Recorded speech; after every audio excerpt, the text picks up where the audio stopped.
Korea Muslim community দক্ষিণ Korea বরাবর রাষ্ট্রদূত বাংলাদেশ দূতাবাস। দক্ষিণ কোরিয়া প্রবাসীদের বিভিন্ন সমস্যার সমাধানে ১৩ দফা দাবি সম্বলিত একটি স্মারকলিপি বাংলাদেশের রাষ্ট্রদূতের হাতে তুলে দেন দেশটিতে বাংলাদেশি মুসলিম কমিউনিটির সদস্যরা। স্মারকলিপিতে রাষ্ট্রদূতের মাধ্যমে দেশে ডক্টর মোহাম্মদ ইউনূসের নেতৃত্বাধীন নতুন অন্তর্বর্তীকালীন সরকারকে অভিনন্দন জানানো হয়।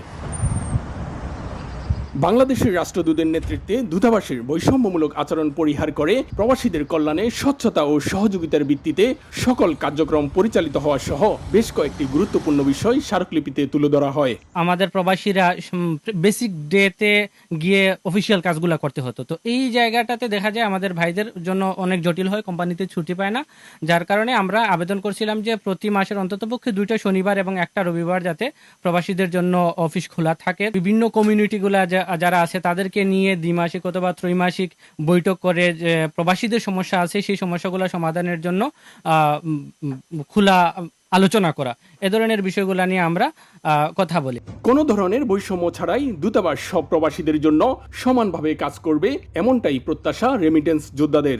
আমরা চাই যে আমাদের এই এম্বাসি কাজ করবে আমাদের সাধারণ প্রবাসীদের জন্য, সকল প্রবাসীদেরকে সমানভাবে দেখবে, যেন কোনো বৈষম্য না থাকে সেটার ব্যাপারে অ্যাম্বাসিডর স্যারের সাথে কথা হয়। তিনি আমাদেরকে আশ্বস্ত করেন এ বিষয়ে যে সামনের দিনগুলোতে আর এম্বাসিতে কোনো ধরনের বৈষম্য থাকবে না। এদিকে তাদের দাবিগুলো পর্যায়ক্রমে পূরণ করা হবে বলে আশ্বাস দেওয়া হয়েছে বলে জানিয়েছেন কমিউনিটির নেতারা। বৈষম্য দূর করতে উজ্জ্বল দৃষ্টান্ত দক্ষিণ কোরিয়া। সব ধরনের বৈষম্য দূর করার মাধ্যমে নিম্ন আয়ের অর্থনীতি থেকে উচ্চ আয়ের অর্থনীতিতে রূপান্তরিত হওয়ার গুটি কয়েক দেশের মধ্যে অন্যতম একটি দেশ দক্ষিণ কোরিয়া। দক্ষিণ কোরিয়া থেকে মোহাম্মদ হানিফ, সময় সংবাদ।